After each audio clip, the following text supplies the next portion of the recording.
सचिन को क्रिकेट का भगवान कहा जाता है, ऐसे ही भारतीय पार्श्व गायन का भगवान लता मंगेशकर को कहा जाता है। कभी कंठ की देवी की बात होगी तो शायद लता मंगेशकर ही वो कहलाएंगी। उनके हुनर ने, उनकी जीवन यात्रा ने सभी को चौंकाया।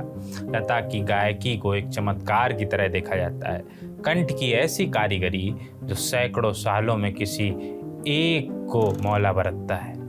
उनको इस दुनिया से गए 3 साल हो गए, लेकिन उनकी आवाज़ ही उनकी पहचान है। आइए उनके जीवन से जुड़े कुछ दिलचस्प किस्से, कुछ उनसे जुड़ी बातें जिनमें से कुछ आपको पता होंगी और कुछ शायद आपको नहीं पता होंगी। शुरू करते हैं। लता मंगेशकर का बचपन अभाव में गुजरा। 13 की उम्र में पिता स्वर्ग सिधार गए। ये वो समय था जब लता के ऊपर परिवार की जिम्मेदारी आ गई थी। इसके बाद उन्होंने अपनी माँ के साथ 3 बहनें और भाइयों के लिए काम करना शुरू किया। उन्होंने गायकी को ही अपने जीवन यापन का जरिया बनाया। इसी से उन्होंने जीविकोपार्जन किया।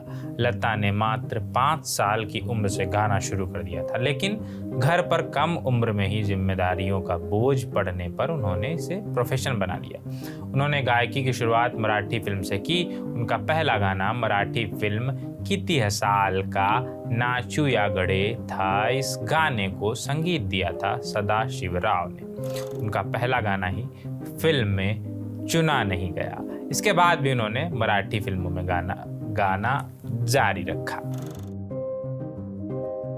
लता मंगेशकर ने अपने शुरुआती दिनों में एक्टिंग भी की। उन्होंने अपने पिता के मित्र मास्टर विनायक की फिल्म पहली मंगला गौर में अभिनय किया था।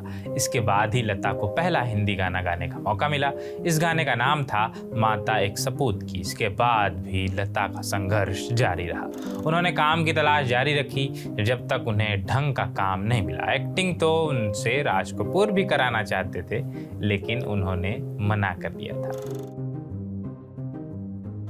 लता को भारत में स्वर कोकिला कहा जाता है। हम कहते हैं उनकी टक्कर का कोई सिंगर ही नहीं है, लेकिन पाकिस्तान में एक सिंगर हुई नूर जहां।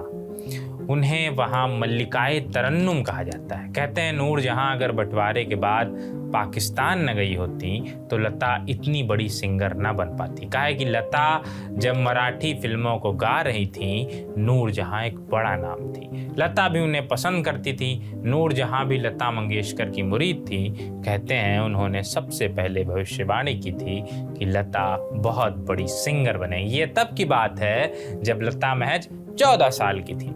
बंटवारा हो चुका था। नूर जहां पाकिस्तान चली गई थी। कुछ समय बाद वो जब भारत आई, लता ने उनके सामने गाना गाया। दरअसल लता से कहा गया कि नूर जहां के सामने गाना गाइए, क्योंकि लता उस समय छोटी थी और नूर जहां बड़ा नाम थी। लता ने गाना गाया।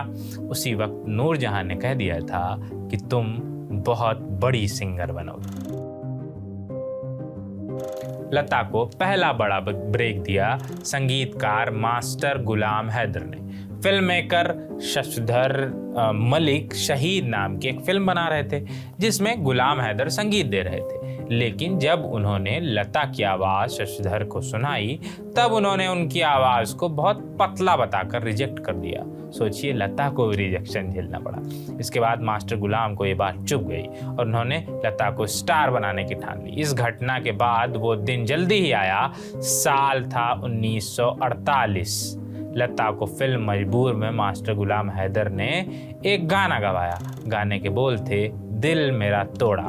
इसके बाद लता की किस्मत बदल गई। इस फिल्म के साथ साथ इसका म्यूजिक भी हिट रहा। बाकी सब इतिहास है। एक बार लता ने इस पर कहा भी था, सही मायनों में गुलाम हैदर मेरे गॉडफादर हैं। ये मुझ पर उनका विश्वास ही था कि उन्होंने मुझे हिंदी फिल्म इंडस्ट्री में लाने के लिए संघर्ष किया, अन्यथा इस इंडस्ट्री ने तो मुझे रिजेक्ट ही कर दिया था। क्या शिक्षा मिलती है इससे? यही शिक्षा मिलती है कि कंठ की जादूगरनी को भी कोई रिजेक्ट कर गया था। अमिताभ बच्चन भी कभी रिजेक्ट हुए थे। तो रिजेक्शन से नहीं हारना है। फिलहाल ये ज्ञान बिना मतलब का दे रहा हूँ मैं, छोटी मगर मोटी बातें शक्तिमान वाली। बताइएगा वीडियो कैसा लगा। भी चलते हैं, टाटा बाय बाय, शुक्रिया।